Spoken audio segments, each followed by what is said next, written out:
നമസ്കാരം. സെപ്റ്റംബർ 1, 2024 തുടങ്ങി GST നിയമത്തിൽ വീണ്ടും കുറച്ച് പുതിയ മാറ്റങ്ങൾ വന്നിരിക്കുകയാണ്.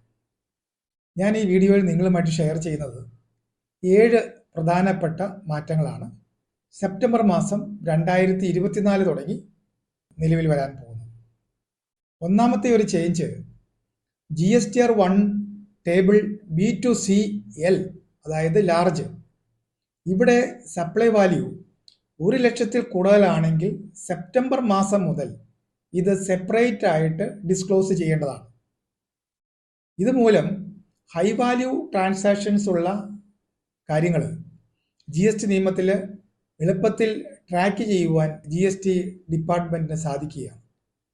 നോട്ടിഫിക്കേഷൻ നമ്പർ 12/24 പ്രകാരമാണ് ഇത് ക്ലാരിഫൈ ചെയ്തിട്ടുള്ളത്.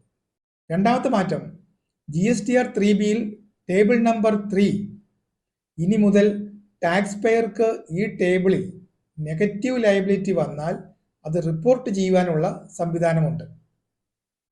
ഈ ലയബിലിറ്റി റിപ്പോർട്ട് ചെയ്യുന്നത് മൂലം അടുത്ത മാസത്തിലെ റിട്ടേണുമായി ഓട്ടോമാറ്റിക്കായിട്ട് അഡ്ജസ്റ്റ് ചെയ്യുവാനും സാധിക്കുന്നുണ്ട്. ഈ പറഞ്ഞ കാര്യവും നോട്ടിഫിക്കേഷൻ നമ്പർ 12/24 പറഞ്ഞിട്ടുണ്ട്. മൂന്നാമത്തെ ഒരു മാറ്റം GSTR പോർട്ടലിൽ പുതിയ RCM ലയബിലിറ്റി അഥവാ ITC സ്റ്റേറ്റ്മെന്റ് ഇൻട്രൊഡ്യൂസ് ചെയ്യുന്നു എന്നുള്ളതാണ്. ഇത് പ്രകാരം RCM ലയബിലിറ്റി അല്ലെങ്കിൽ ITC സ്റ്റേറ്റ്മെന്റിന്റെ ഓപ്പണിംഗ് ബാലൻസ് 31 ഒക്ടോബർ 2024 ഡിക്ലെയർ ചെയ്യേണ്ടതാണ്. ഇതുവഴി RCM റിപ്പോർട്ടിംഗ് കുറച്ചുകൂടി കൂടുതൽ സുതാര്യമാകുകയാണ്. മന്ത്ലി റിട്ടേൺ ഫയൽ ചെയ്യുന്നവർ ജൂലൈ 24 വരെയുള്ള ITC വേണം ഓപ്പണിംഗ് ആയിട്ട് കാണിക്കുവാൻ. ക്വാർട്ടർലി റിട്ടേൺ ഫയൽ ചെയ്യുന്നവരാണെങ്കിൽ ഏപ്രിൽ മുതൽ ജൂൺ വരെയുള്ള ടാക്സ് പീരീഡിന്റെ ITC വേണം ഓപ്പണിംഗ് ആയിട്ട് കാണിക്കുവാൻ. എന്തെങ്കിലും കറക്ഷൻസ് ഉണ്ടെങ്കിൽ 30/11/2024 വരെ മാത്രമേ കറക്റ്റ് ചെയ്യാൻ പറ്റുകയുള്ളൂ. മാക്സിമം കറക്ഷനുള്ള ചാൻസസ് 3 പ്രാവശ്യം മാത്രമാണെന്നുള്ള കാര്യം പ്രത്യേകം ശ്രദ്ധിക്കുക. നാലാമത്തെ മാറ്റം ബാങ്ക് ഡീറ്റെയിൽസ് പ്രോപ്പർ ആയിട്ട് കൊടുത്തിട്ടില്ല എങ്കിൽ GSTR ഇനിമേൽ ബ്ലോക്ക് ചെയ്യുകയാണ്. സെപ്റ്റംബർ 1, 2024 മുതൽ ഈ നിയമം നടപ്പിലാക്കുന്നു.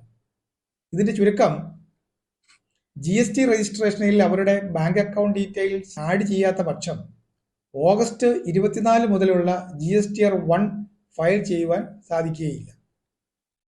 അഞ്ചാമത്തെ ഒരു മാറ്റം ബയോമെട്രിക് ഒതന്റിക്കേഷൻ കൂടുതൽ സ്റ്റേറ്റുകളിലോട്ട് കൂടി വ്യാപിപ്പിച്ചിരിക്കുകയാണ്.